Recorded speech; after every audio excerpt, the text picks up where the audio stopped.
Tem que fazer o quê? Tem que fazer o instrumento. Não, ontem não a Câmara... precisa, o país precisa. Então, chegou na mão de quem ontem?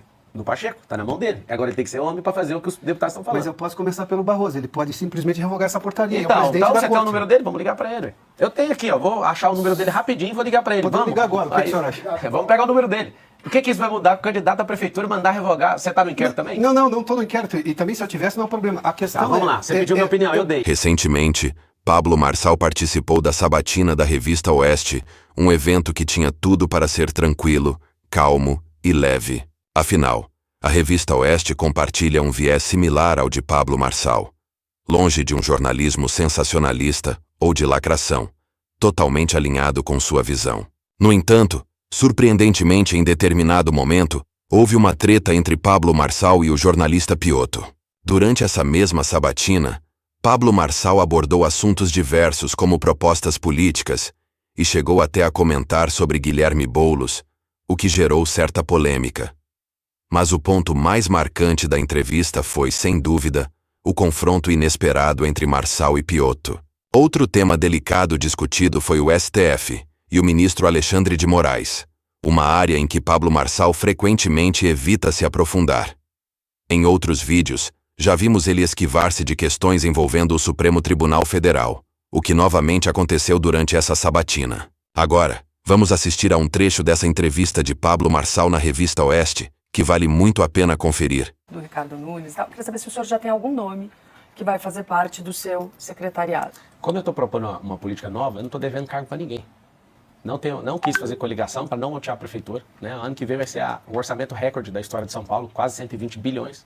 E você votando no 28, no dia 6 de outubro, que é o dia da vingança, você está votando em alguém que não deve nada para ninguém. O que nós vamos fazer? Eu vou chamar todos os partidos, eles vão fazer uma imersão comigo, vou voltar lá na Grécia Antiga explicando o que é democracia de verdade, despetizar a cabeça desse povo daqui de São Paulo, mostrar que a gente tem que servir o povo, que o povo é patrão no dia da eleição e cliente nos outros 1.460 dias.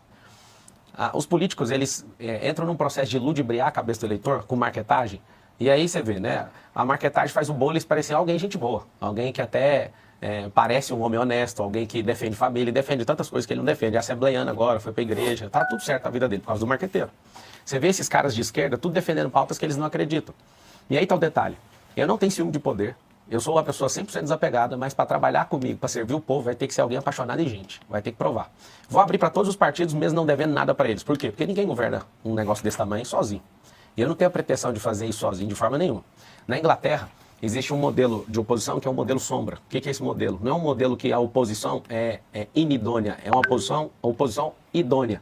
Eu vou convidar todo mundo de fato, só que eu já sei que de antemão 7 partidos políticos que não suportam esse progresso contínuo vão fazer o quê? Vão se abster de participar disso, que é os partidos de esquerda, esses mais radicais. E aí o que eu vou fazer? Vai ter aptidão, todos os partidos vão mandar os nomes e a gente vai conhecer essas pessoas. E eu estou pensando seriamente em transmitir ao vivo essa imersão. Vai ser a imersão que eu vou convidar pessoas realmente que entendem de política, gente que quer o progresso da cidade de São Paulo. Eu vou chamar todo mundo para contribuir, não tem ciúme nenhum disso. Eu sei que o poder é como se fosse um bolo e todo mundo quer um pedaço. Agora, vencendo a eleição no primeiro turno, a gente não vai dever ninguém. Ou seja, ninguém vai mandar e vai falar o que tem que fazer ou deixar de fazer. Todos que aproximaram com esse objetivo, eu falei, vamos fazer o seguinte, a gente fala depois da eleição, porque aí eu eleito, eu não preciso você mandar em nada, você vai contribuir, é diferente. Como jurista, o senhor acha que o ministro Luiz Roberto Barroso deveria cancelar a portaria do então presidente Toffoli, que criou o inquérito do fim do mundo? Essa alcunha foi dada pelo ex-ministro Mello. Porque esse país está sob o inquérito do fim do mundo, e todo aquele monte de inquéritos que veio.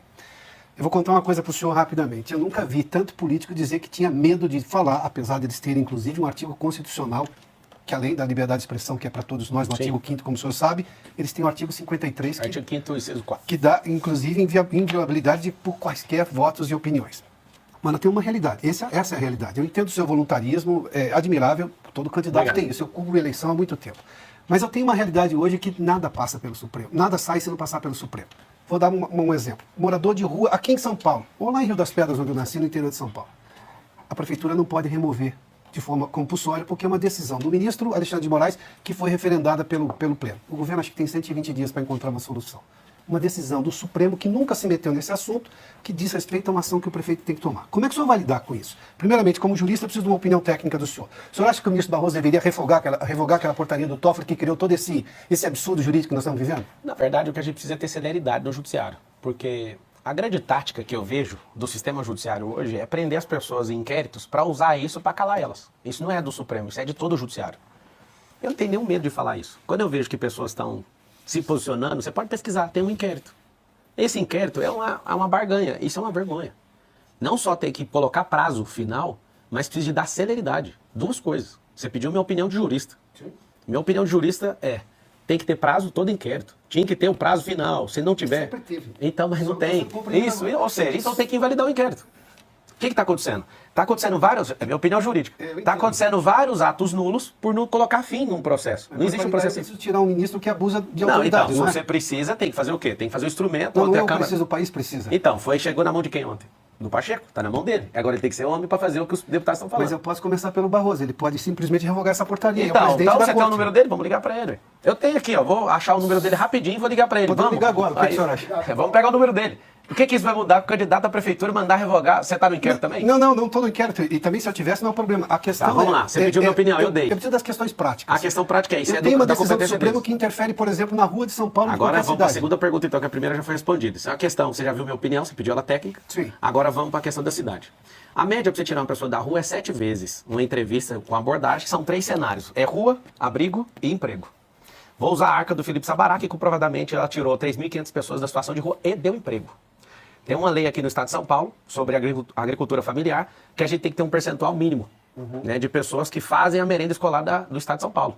E a gente tem essas terras para isso e a gente precisa continuar nesse progresso que o Felipe Sabará começou aí, tanto na prefeitura como no governo do estado. E é por isso que ele está comigo. No intervalo, né, candidato, na pergunta do Piotr sobre as interferências do Poder Judiciário. É justamente sobre isso que eu queria lhe perguntar. Sábado agora, dia 7 de setembro, o senhor esteve aqui no ato da Avenida Paulista, que tinha entre uma das pautas o impeachment do ministro do Supremo Tribunal Federal, Alexandre de Moraes. Dá para concluir, é correto dizer que, já que o senhor compareceu a esse ato, o senhor é favorável ao impedimento do ministro ou não? O 7 de setembro é o dia da independência. E aconteceu de forma vergonhosa, lá em Brasília, o Lula não tinha ninguém na rua, né? Pagou não, né? Deve forçar alguns servidores para participarem ali naquela avenida e ficar gritando. Foi horrível o que você fez ali. Lula, você sabe que você não tem um povo. Ao contrário do Lula, o Bolsonaro estava com o povo. Eu deixei bem claro, né, que seria uma surpresa, porque eu estava em El Salvador. Não daria para chegar no horário, eu me esforcei ao máximo, fiquei a noite inteira voando. E aí eu cheguei às 15 horas, saí correndo dentro do aeroporto de Guarulhos, peguei um helicóptero, pousei na Paulista, fui correndo 5 quadras, infelizmente cheguei com o Bolsonaro falando obrigado. Nós temos mais de 200 anos de independência, mas não estamos independentes de comunistas, de ladrão, de ideologia de gênero, de abortistas, de gente erotizando criança na escola, de abusos do poder judiciário. Nós temos mais de 15 mil juízes nesse país e a gente tem uma parcela assustadora de juízes que estão comprometidos com causas e militâncias. A Corte Suprema está politizada e agora o candidato à Prefeitura de São Paulo não vai emitir opinião. Quem vai emitir opinião é o jurista Pablo Marçal. A Corte do Supremo Tribunal Federal precisa colocar um pé no freio e parar com essa politização que foi construída nesses últimos anos. Então, eu sou a favor de toda investigação contra qualquer ato. Nunca me coloquei contra isso. Eu sou um jurista e minha posição é muito simples. Qualquer ato do Alexandre de Moraes e qualquer outro ministro do Supremo Tribunal Federal tem que ser apurado e investigado. E acabou. Agora, quem tem a competência para julgar isso é o Senado Federal, que eu vi que o Pacheco recebeu isso ontem. Agora, ele tem que ser homem para tocar isso. Eu duvido que ele, com tanto comprometimento que ele tem pessoal na vida dele, que eu acho que ele depende muito a favor do judiciário, eu duvido que ele vai fazer isso. Então é simples. Eu fui lá para prestigiar, sim. Nós somos um só povo, eu tô com vocês. Eu fiquei assustado ali na Paulista, do tanto de gente que tava usando o boné do M. Eu nem ganhei, já tô gerando renda pro povo, tanto de gente que vendeu ali boné. Quero dar os parabéns para você que é empreendedor, tá de parabéns. Infelizmente, não deixaram eu subir no caminhão, não cobrei, tá? Não cobrei de ninguém o fato de não ter subido. Só que na hora que eu sou impedido de subir, a única coisa que eu precisava fazer é, ou eu podia ir embora, ou eu podia ir pros braços do povo. E aí eu fiquei mais assustado do que qualquer carreata que eu já fui. Eu subi no guarda-rei e não acreditei vendo aquele tanto de gente fazendo o M. Houve uma pequena confusão entre Piotr e Pablo Marçal, mas nada que não pudesse ser resolvido, afinal, ambos compartilham ideias semelhantes. No entanto, como mencionei antes, Pablo Marçal costuma evitar falar diretamente sobre o STF e Alexandre de Moraes. Ele até apresenta suas ideias, mas de forma cautelosa, como se estivesse se esquivando um pouco. E sinceramente eu entendo o lado do Pablo Marçal. Não sei se você vê da mesma forma, mas acredito que ele está evitando um confronto direto com o STF e Alexandre de Moraes por um motivo claro. a constante tentativa de caçarem sua candidatura à Prefeitura de São Paulo. Uma crítica mais contundente ao STF ou a Alexandre de Moraes poderia de fato resultar na retirada da sua candidatura. Pablo Marçal, que hoje lidera as pesquisas para a Prefeitura, está jogando estrategicamente com as cartas que tem, buscando a melhor forma de se posicionar sem perder essa oportunidade. Ele parece compartilhar a mesma opinião de grande parte dos brasileiros, mas está agindo com cautela para não comprometer sua campanha. Agora, o que você acha disso tudo? Você acredita que Pablo Marçal evita falar do STF por causa dessas questões?